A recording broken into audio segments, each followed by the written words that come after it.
नमस्कार मंडळी, वंदना किचन मराठीमध्ये तुम्हा सर्वांचं पुन्हा एकदा खूप खूप स्वागत. तर आजच्या व्हिडिओमध्ये ना आपण मस्त असा उपवासाचा पदार्थ पाहणार आहोत. नेहमीची साबुदाणा खिचडी, वरईचा भात, उपवासाचे डोसे, उत्ताप्पे, त्याचबरोबर उपवासाचा ढोकळा हे सगळे पदार्थ खाऊन जर तुम्हाला कंटाळा आला असेल तर हा आगळा वेगळा उपवासाचा पदार्थ एकदा नक्की करून बघा. इतका चवीला जबरदस्त ना की एकदा बनवला की नेहमीच बनवाल. मग काय, रेसिपी संपूर्ण बघायची आहे. चला तर मग वेळ न घालवता आपण लगेच रेसिपीला सुरुवात करूया. त्यासाठी इथं मी ना मध्यम आकाराचे 2 कच्चे बटाटे घेतलेले आहेत. तर सर्वात अगोदर आपण काय करूया, बटाट्यावरची साल काढून हे बटाटे ना किसून घेऊया.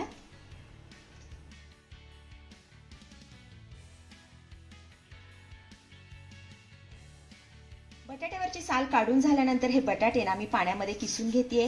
म्हणजे काय होईल, आपला हा बटाटा ना काळा पडणार नाही. त्यामुळे पाण्यामध्येच असा किसून घ्यायचा आहे.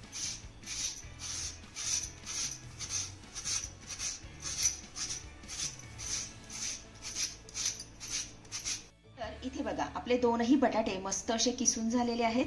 थोड्या वेळासाठी आपण हा किसलेला बटाटा ना बाजूला ठेवूया. त्यानंतर गॅसवरती मी कढई ठेवून घेतलीये. यामध्ये घालूया 1 वाटी साबुदाणा. आता मीडियम फ्लेमवरती हा साबुदाणा आपल्याला 2 मिनिटं भाजून घ्यायचा आहे.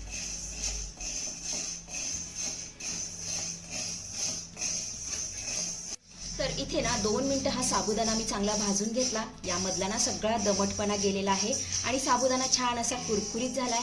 यापेक्षा साबुदाणा आपल्याला खूप जास्त भाजायचा नाही. आपण आता याला काढून घेऊया आणि थंड होण्यासाठी थोडा वेळ बाजूला ठेवूया.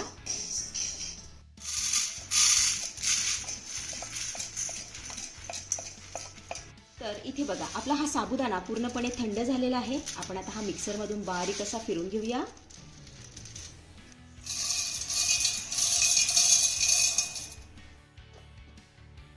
तर इथे तुम्ही बघू शकता, आपला हा साबुदाणा छान असा बारीक फिरून झालेला आहे.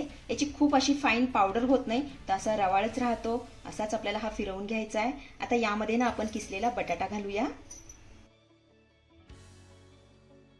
त्यानंतर यामध्ये आपण 3 ते 4 हिरव्या मिरच्या घालूया. सोबतच चवीपुरतं मीठ घालायचंय. त्यानंतर सुरुवातीला ना आपण 1 वाटी पाणी यामध्ये घालूया. त्यानंतर याला झाकण लावून पुन्हा आपल्याला मिक्सरवरती फिरवून घ्यायचंय.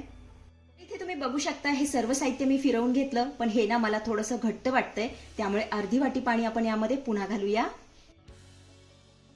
त्यानंतर याला झाकण लावून पुन्हा आपल्याला फिरवून घ्यायचंय. तर इथे तुम्ही बघू शकता, आपलं सर्व साहित्य छान असं फिरून झालेलं आहे. तर असं सरसरीत मिश्रण आपल्याला तयार करून घ्यायचंय. यासाठी ना आपल्याला 1 वाटी साबुदाण्यासाठी 1.5 वाटी पाणी लागलेलं आहे. आपण आता हे काढून घेऊया.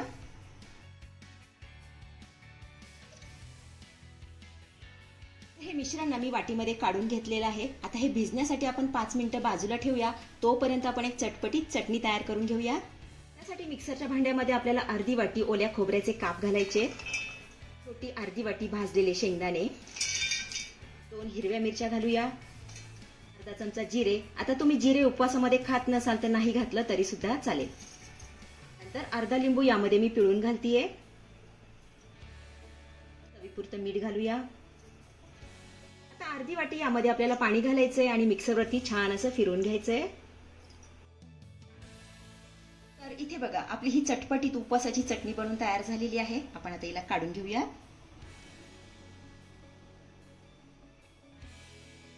त्यानंतर इकडे ना कढईमध्ये तेल गरम करण्यासाठी ठेवलेलं आहे. आता हे तेल ना आपल्याला चांगलं गरम करून घ्यायचंय. इकडे 5 मिनिटं झालेली आहेत आणि आपलं मिश्रणही छान असं भिजलेलं आहे. आता याचे ना आपण छोटे छोटे वडे पाडून घेऊया. तेल आपलं चांगलं गरम झालं की छोटे छोटे वडे यामध्ये आपल्याला पाडून घ्यायचे आहेत, अशा पद्धतीने.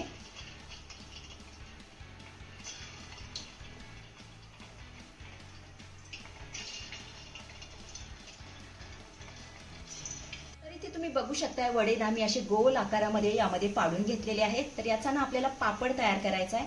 आता हा पापड ना लगेच आपल्याला तेलामध्ये हलवायचा नाही, तर एक बाजू आपण चांगली तळून देऊया आणि मग याला पलटी करून घेऊया. इथे बघा, पापडाची ना खालची बाजू चांगली तळली गेलेली आहे. झाऱ्याला हा पापड ना मला कडक वाटतोय. आपण आता याला पलटी करून घेऊया.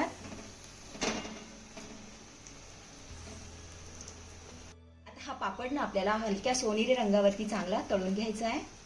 तर इथे तुम्ही बघू शकताय आपला हा पापड ना मस्त असा सोनेरी रंगावरती कुरकुरीत तळून झालेला आहे. आता तुम्हाला असा पापड करायचा नसेल तर पकोडे केले ना तरी सुद्धा चालतील. आपण आता हा पापड काढून घेऊया. तर अशाच पद्धतीने आपण राहिलेले पापड देखील तयार करून घेऊया.